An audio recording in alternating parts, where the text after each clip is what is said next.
No one prepares you for the kind of silence that follows someone who leaves without saying goodbye. Not the dramatic kind. Not the kind that comes with slammed doors, raised voices, or final words that echo forever. This silence arrived quietly, settled into the room, and refused to leave. It did not announce itself. It simply stayed, growing heavier with each passing day. The morning after he stopped answering, the apartment felt different. The air seemed thicker, harder to breathe. The clock on the wall kept ticking, each second louder than the last, as if time itself was trying to fill the space he left behind. I reached for my phone before my eyes were fully open, driven by habit more than hope. There was nothing. No message, no missed call, just the same unread conversation from the night before, frozen in time. I told myself he was busy. I told myself his phone had died. I told myself anything that allowed me to avoid the truth for one more hour. Hope can be convincing when you want it to be. In the kitchen, the coffee maker hummed, and without thinking,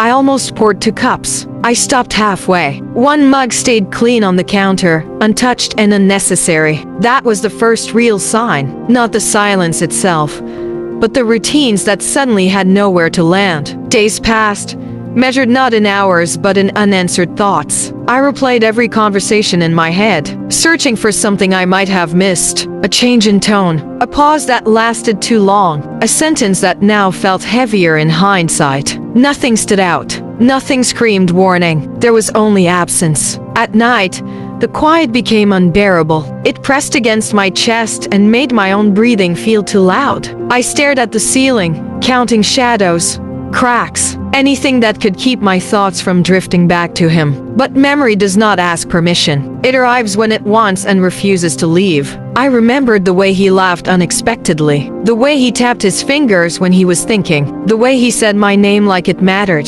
Then I remembered the last message I sent.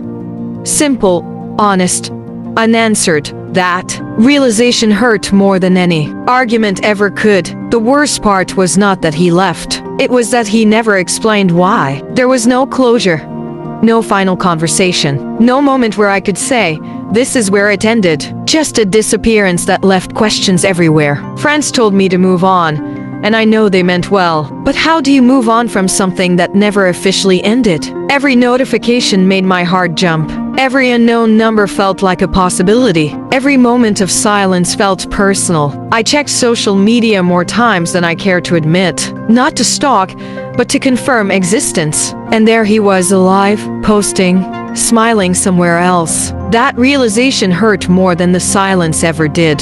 Silence can be misunderstood, but visibility without acknowledgement is a choice. I stopped checking after that, not because it stopped hurting, but because I finally understood something important. His silence was an answer, just not the one I wanted.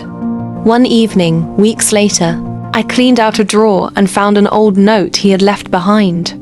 Nothing romantic, just a reminder to buy milk. I held it longer than necessary, not because of what it said, but because of who wrote it. And in that moment, something shifted inside me. I realized I was not missing him. I was missing who I thought he was. I was grieving the future I imagined, the conversations we never had, the version of him that existed only in my hopes. That realization did not fix everything, but it loosened the grip the silence had on me. Slowly, I started doing things again. I slept with the lights off. I made plans without waiting for a reply that would never come. I reclaimed parts of myself I had quietly put on hold. The silence did not disappear, but it lost its power. One morning, I noticed I had not checked my phone for hours. No anxiety, no expectation, just peace.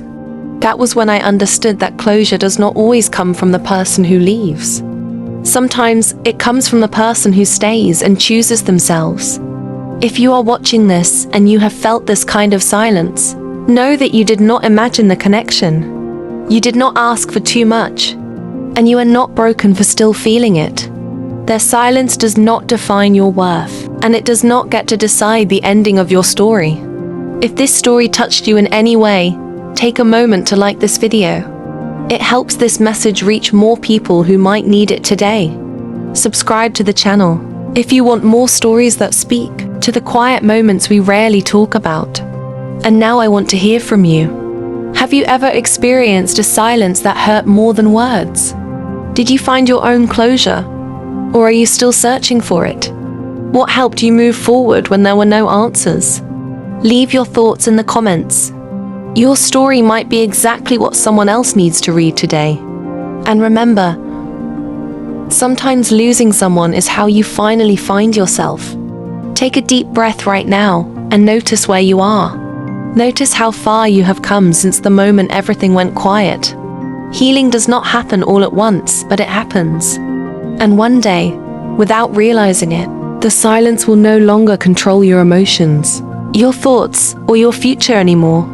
You will look back and realize that surviving the unanswered goodbye quietly reshaped you into someone stronger, wiser, and more aware of what you truly deserve in love. And that realization changes everything.